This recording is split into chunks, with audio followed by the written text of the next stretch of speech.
Hi, and welcome to 647 Six Stories for 7 a.m. because there's a famine of truth in our land.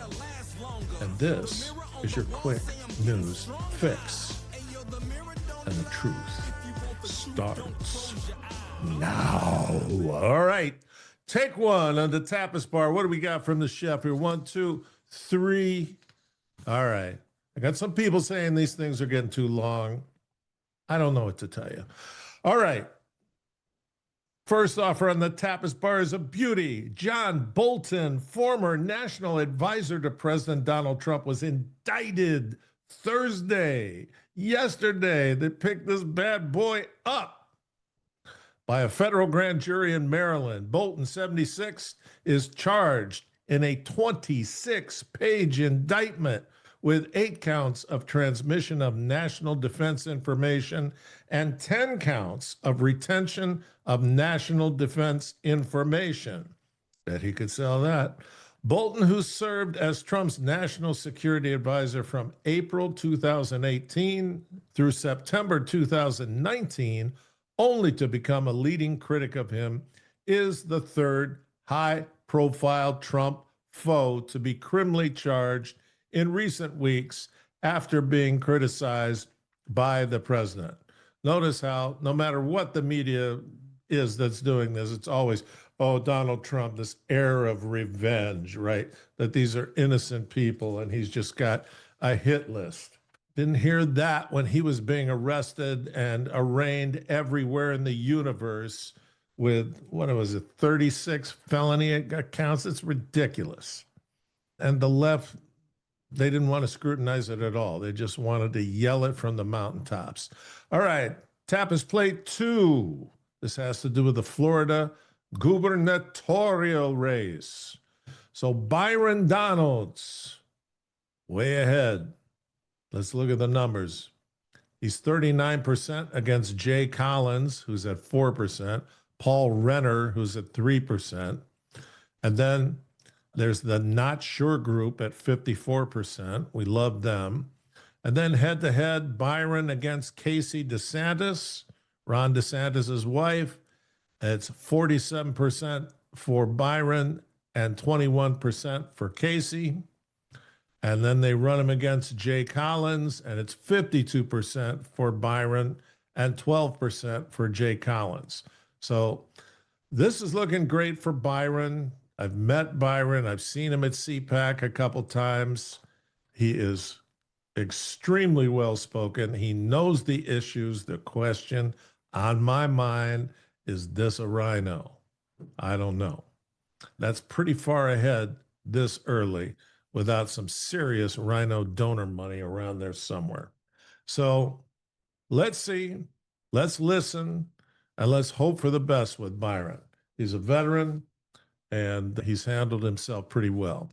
All right, tapas plate 3, talking about vaccinate versus no vaccinate. So here's a study of 3,324 children, and it's found that unvaccinated kids had fewer doctor visits and better health outcomes. Yeah, like what? Okay, here we go. Here's what the data showed. This is vaxxed versus unvaxxed.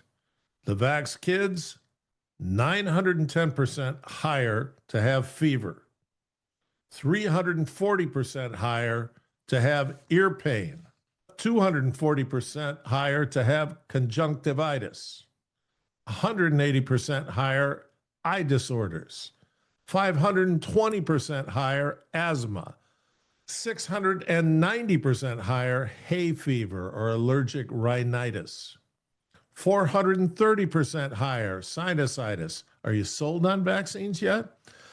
290% higher on breathing issues, 550% higher on anemia, 450% higher on eczema, 210% higher for hives, 140% higher for dermatitis. Sold yet? 410% higher for behavioral issues, 470% higher for gastroenteritis, 250% higher weight and eating disorders. And in terms of ADHD, the unvaccinated had 0 cases. 0. You got me? Who gots? Why are we having all this insanity about this vaccine things? Obviously, a big pharma push and kids are getting hurt. Figure it out. All right. Take 2. GM takes a $1.6 billion loss. That's billion with a B, after electric vehicle subsidy goes away. Once again, these Dem push programs always have to give away your money from your paycheck to get people to buy this stuff. And if they don't get free money for it, they won't buy it. So it seems like the current market for electric vehicles is entirely the creation of government policy. There's just a caveat here, okay? Elon is making a great vehicle, okay? The Tesla. And he's coming out with a small, affordable roadster. The cars run fantastic. The pricing is fantastic. They're the best values out there. And I don't like electric cars, and I don't want one. But for the majority of Americans, and with America going in the direction of driverless cars, this guy's way out in front and offering huge value. All right, enough. And I don't own any Tesla stock, but I'll tell you something. Back in, when was it? 1999, right? I was running a conference. I forget where it was, but I know somebody who knows. And Tesla approached me, and they didn't have anything, right? They had 2 or 3 prototypes, but they showed me the car, and I liked it. And Don Johnson, in this TV star, he had some police movie or detective movie or something. Anyway, he wanted to have a Tesla painted the color of his co-star's eyes, right? So he could get her in the sack. And I said, look, I'll cooperate with all this, but I want the Tesla inside so my people can see it, get in it, the whole thing. So we went through all this nonsense. First Tesla, and they said, oh, thank you so much. We're going to give you all these options. I said, I don't want your options. I want them now. I want them now. What a dope. What a big mouth dope. Anyway, sales of electric vehicles surged in August and September as buyers took advantage of a federal tax credit before it expired. Now, automakers expect to sell fewer EVs, you think, and lose money on them for the rest of the year. It raises the question, is the American EV market just a creation of government policy? Yeah, it is. We don't need to talk about it. Under Biden, the Biden administration, the Biden administration, the Environmental Protection Agency adopted emissions rules that would effectively require more than half of all new vehicles produced by 2032 to be electric. Can you imagine? The agency rescinded those rules in March after the orange roughie took over. What a mess. Democrats leave a trail of destruction wherever they go. Take 3. This is a truth post from Donald Trump at his website. Are you ready?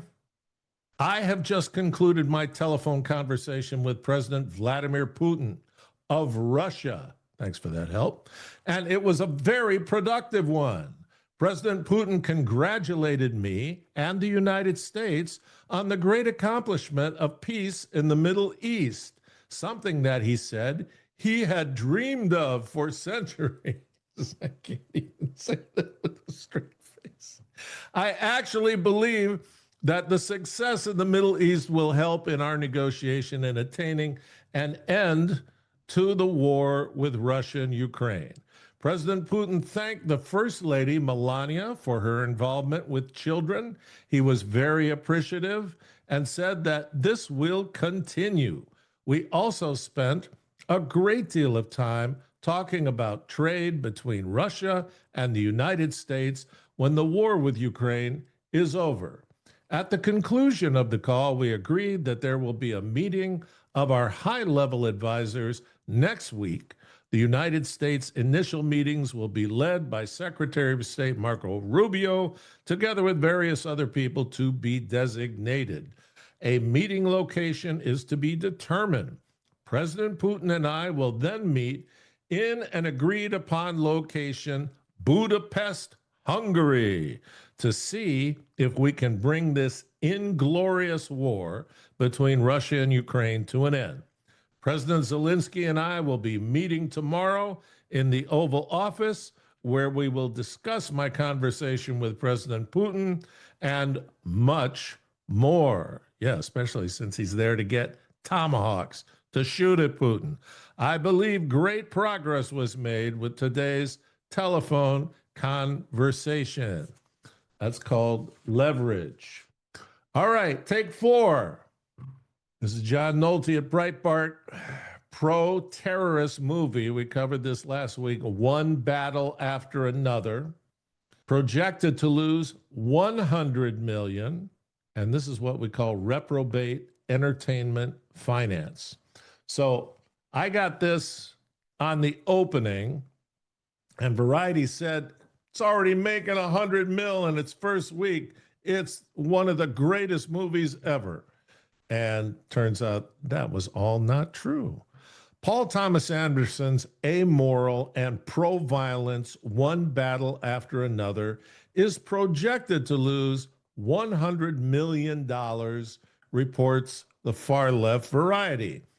But as Thomas Jefferson once said, the math ain't mathin'. That's a joke. One battle after another struggled to break out despite being hailed as a generational masterpiece. Though the global haul of $140 million is impressive, one battle requires roughly $300 million to break even, writes Variety, the left-wing Variety. They're admitting it. They know they're going to absolutely have their face pushed in it. So that's because Warner Brothers spent more than $130 million on production, $70 million on promotional efforts, and ticket sales are typically split 50-50 between the studios and theater operators. Meanwhile, this is the funniest part, DiCaprio typically gets first dollar gross on his movies, meaning he gets a percentage of box office revenues before the studios recoup any costs. So they're just screwed. So if this pro-terrorist remake of the 1915 racist masterpiece, Birth of a Nation, tops out at $200 million worldwide, which it will be lucky to do, and it costs $225 million, then we're looking at a loss of $125 million, plus the loss of DiCaprio's cut. One more version of go woke, go broke. This means there's a whole other area of study in reprobate finance. All right, let's take 5. No kings this Saturday. They're back again. They are trying to foment a civil war, and this is how they're going to flex and show that worldwide they have a Hate America program at over 2,100 sites across the globe. And again, I'm not making this up. There's all kinds of experts and people with written accounts who are saying this is a pretext for the Civil War. But let's just look at what's gone on this week, okay? Let's look at Trump, the guy they call Hitler, a Nazi. What's he done this week? So he's threatening to give Tomahawk missiles to Zelensky. Why? Because he wants to bring Russia to the negotiating table. And what happened today? He started on Monday saying, Vladimir Zelensky is coming to D.C. on Friday, and we're going to talk about giving him at least 30 Tomahawk missiles. and they can make it all the way to Russia and to St. Petersburg. It worked. He had a nice call with Vladimir. You just heard him on Truth Social. And Vladimir loves the children and is very appreciative of Melania. And he doesn't want Zelensky to have those missiles. And so Trump's saying, you know what? Make me happy. Come to the table. Let's have a deal. And I will make sure Vladimir doesn't get any Tomahawk missiles. So that meeting with him next week is going to be with all the leaders. And then if they can work out the terms of the deal, in other words, Trump's not stupid. He's saying, I'm not going there so you can put egg on my face again. If I get a call from Marco and everything's been worked out and I can see it in writing, then I will come to Budapest and you and I will meet and we'll do it up round optically for the world news, and I will hail you as my best buddy. All right? That's one thing he did. Plus, he signed the peace accord at the beginning of the week between Hamas and Israel.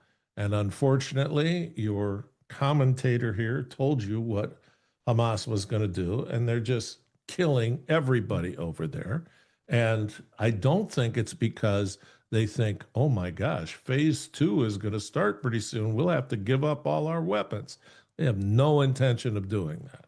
And Trump is saying, if they don't, we're going to have to go in and take their weapons. Imagine how that's going to look. But this was hailed as something that nobody else in the world could accomplish. And then yesterday, late in the day, he announced from the White House that he is making IVF accessible and affordable for all, for anyone who wants to have a kid.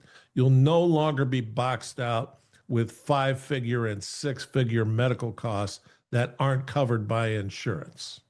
So this is a great thing. And it's an important thing because our birth rate is below 2.0 now, which means we're not replacing our population.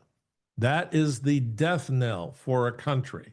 And all of the Western countries are all in this 1.5 to 1.8 non-replacement birth rate.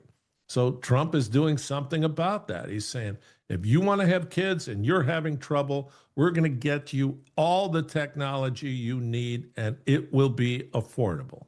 That's just a great thing to do. And then what else is he doing? He's working with Besant at the treasurer to say, look, China is trying to box everybody out on rare earths, and they can sell this stuff cheaper than anyone can because they use slave labor.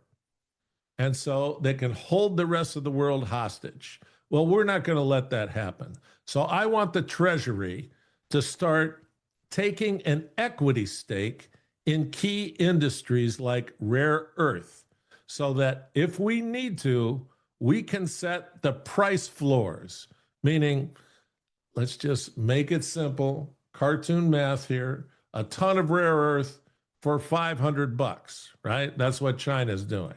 And we're going to say, you know what? We're going to sell a ton of rare earths for 490.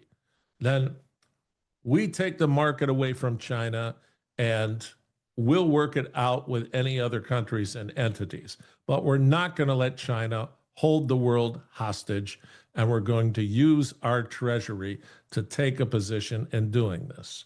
Okay? I'm sure all kinds of economists and even people that I support are saying, this is horrible. But you know what?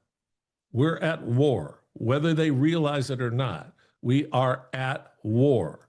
This is World War III, and the fronts are largely economic, unless you happen to be at a laundry point like Ukraine, where they've got almost 2 million dead people.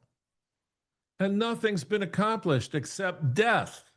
Yeah, a bunch of our senators have got huge stashes in offshore accounts. That's the only thing that's happened. All right, so these are all the things that Trump is doing to make a better America. What's the left doing this week? Trump's done all that. The left is organizing the Hate America, No Kings peaceful presentations. It says in thousands of locations across the country and even some across the world, millions are expected to gather in protest of what they see as President Donald Trump's authoritarian policies. There was already one similar protest by the same group on June 14th, Flag Day, and Trump's birthday. And this year, a military parade in Washington, D.C. was held in honor of the U.S. Army's 250th birthday. And these jerks are protesting all over the country, all over the world, in partnership with more than 100 organizations, including the ACLU, Black Voters Matter, Greenpeace, and others. The No Kings movement says it gathers in defense of democracy. No, it's not. And against Trump's authoritarian overreach. This is about democratic Marxism. The June event's organizers reported that millions had attended, and independent reporting from data journalist G. Elliott Morris provided an early estimate of between 4 and 6 million, rivaling the largest single-day protest in recent American history. I'm so proud. Participation on Saturday, October 18th, may exceed the June protest. In June, there were 2,100 locations. Saturday's protest is set to take place over 2,500 locations. Saturday is your opportunity to be involved in what could be the largest single day of protest in American history, reads an email from a No Kings event organizer. They are working to tear the country down, and Trump and the rest of us who support him are working to build the country up. It's getting wider and wider apart, folks, and that's by design. All right, take 6. This is our arms study. This is a challenging one this time. Hey, you think I've been doing the Hillary Devil voice on this thing? I haven't, but my voice is still. So this study is about transgender model Alex Kosani, who is a trans Victoria's Secret model and also model of the year last year. So this is definitely an advanced reprobate mind study, but is it just for Alex or is it for the entire fashion industry? I don't know. Maybe you could help me out. You can't unless you make a comment. So, transgender model Alex Kosani, a biological male, hit the 2025 Victoria's Secret fashion show catwalk clad in a red bra on Wednesday. Last year, Kosani also became the first transgender nominee to win Model of the Year at the 2024 Fashion Awards in London. This is why I think this may be spreading. I don't know who patient 1 was, but this is definitely spreading throughout an entire industry. The winner of Model of the Year is decided by a panel of industry members, along with the result of a public vote. So now it's spreading to the public too. Contestants for the award include those who are considered to have dominated the industry, along with having made a global impact within the last 12 months. Well, I would just like to say that I definitely am impacted. But you're not impacted, and we're not going to worry about Alex because none of you even know about her, but it's just another step forward for the trans thing. Any place you don't shine the light, they come out like cockroaches. So you need to come out for 647. If you're enjoying this, and I think people are, I hear all the time that they're getting their news from me. They're not getting it from the others, and they hear it eventually. It trickles in afterwards. So here's what you got to do. You got to like us. You got to share us. You got to make comments, especially on YouTube, and you have to push us out in your networks. And guess what? It's Friday. You made it all the way through the week. Now you're going to have a fantastic weekend. And I'm going to ask the Lord Jehovah God Almighty, the omniscient creator of the universe, to put his hands over you today and through the weekend so that you have a magnificent, magnificent time, because God is going to bless you. So God bless you. Thank you very much for this week. And we will be in touch next week, God willing. So take care.